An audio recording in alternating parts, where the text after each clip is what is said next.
Hey Scorpio, Sun, Moon, Rising, and Venus. This is your general tarot reading for the month of February.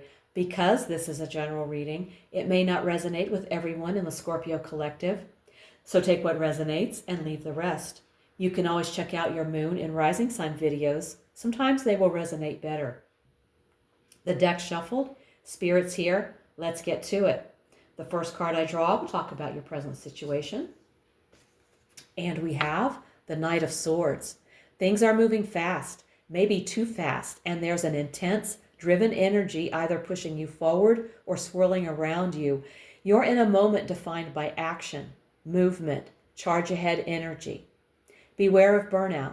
Your mind is going full throttle, but your body or spirit might not be keeping up. You're in motion.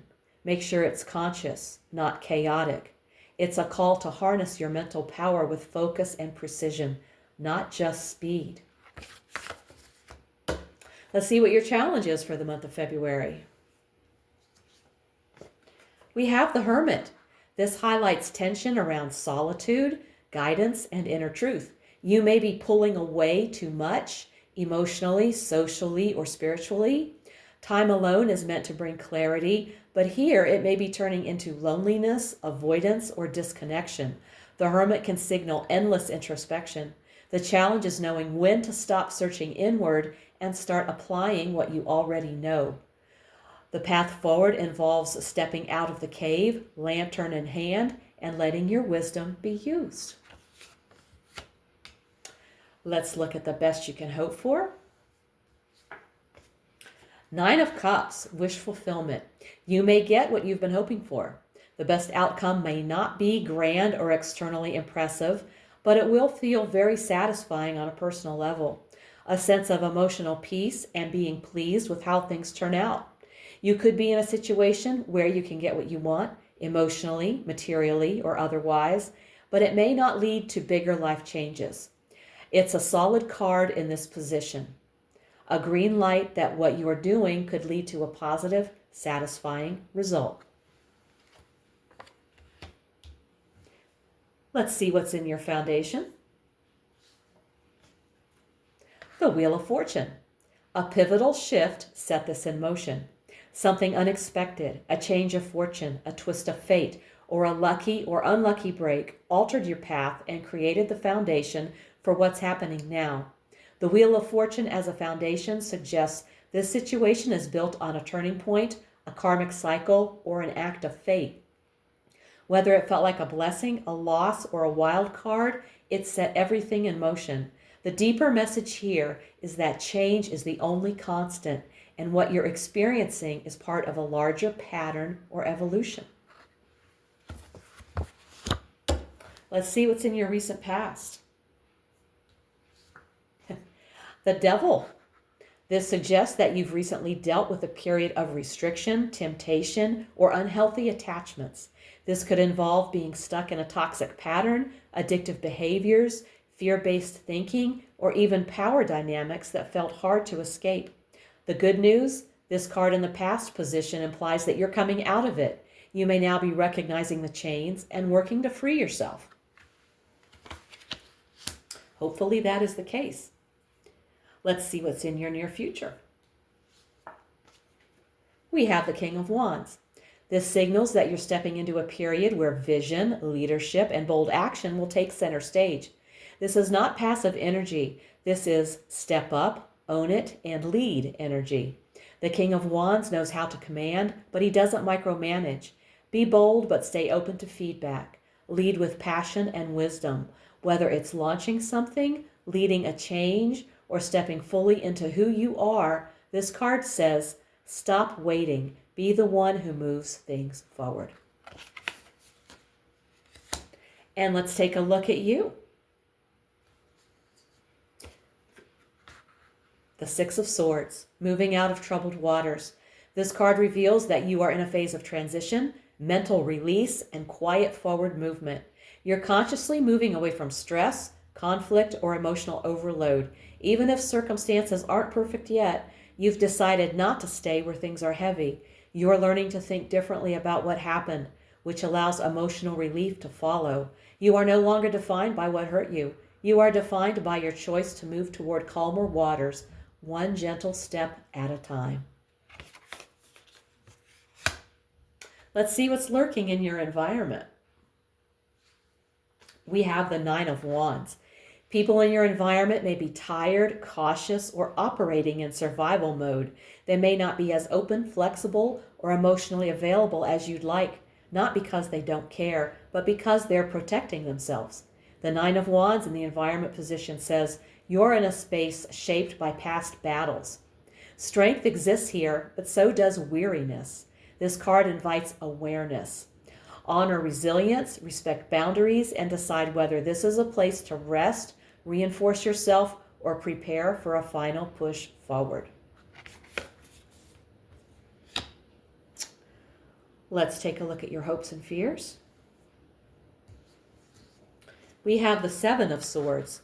In this position, the Seven of Swords often points to a desire to act strategically while worrying about the moral or emotional consequences.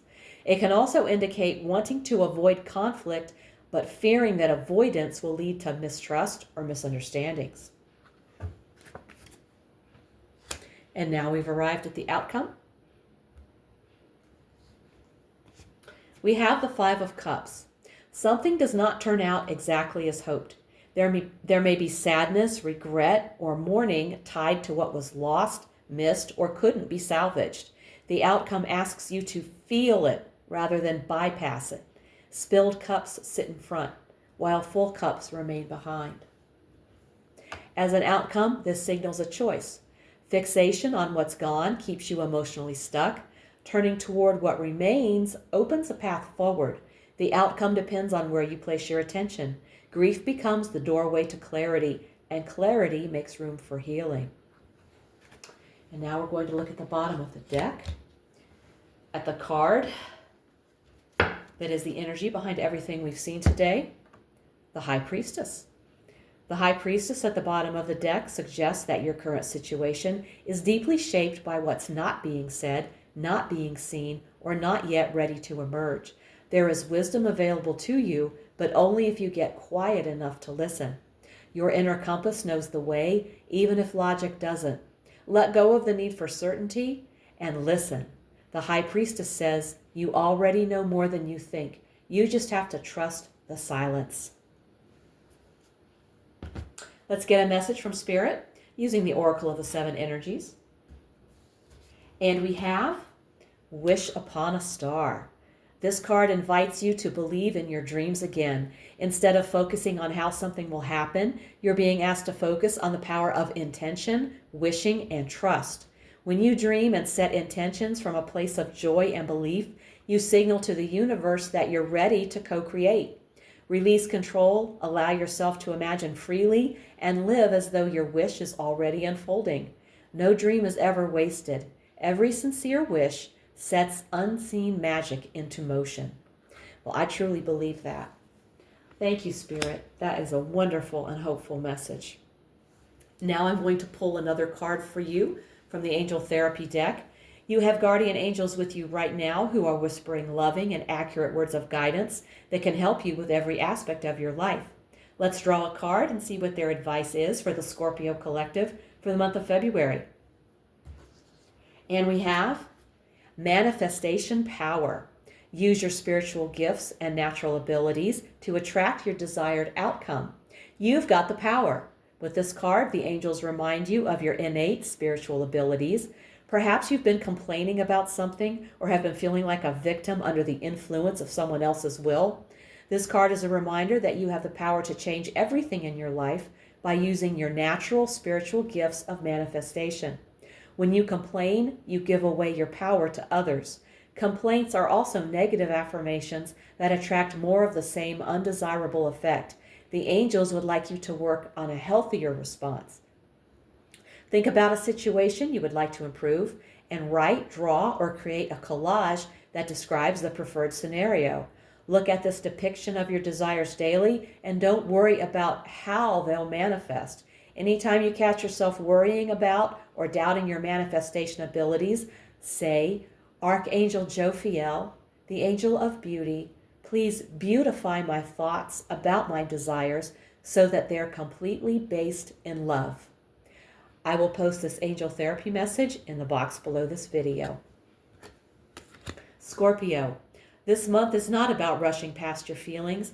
It's about moving forward with awareness. You've come a long way from restriction, survival mode, and emotional heaviness. The cards show momentum returning, but they also ask for discernment. Not every battle needs to be fought, and not every loss defines the future. Yes, something may not unfold exactly as you hoped, but the Five of Cups reminds you that what remains still holds value, meaning, and possibility. Healing begins the moment you stop judging yourself for what didn't work and start honoring what you've learned. With the High Priestess guiding this entire reading, your greatest strength right now is trusting your inner knowing. You don't need all the answers. You don't need permission. You already feel which direction leads to peace. Spirit and your angels are asking you to dream again, to reconnect with your wishes without micromanaging the outcome. Your manifestation power is very real, but it works best when fueled by belief instead of frustration. Move forward gently. Choose clarity over chaos.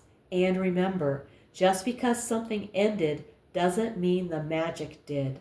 Your next chapter begins the moment you trust yourself enough to claim it. If this reading hit home, give it a like, subscribe, and let me know in the comments how it's showing up in your life. If you want a personal reading, all the info is below. Also, check out my weekly oracle readings, posted each Sunday, for extra insight. Thank you so much for tuning in.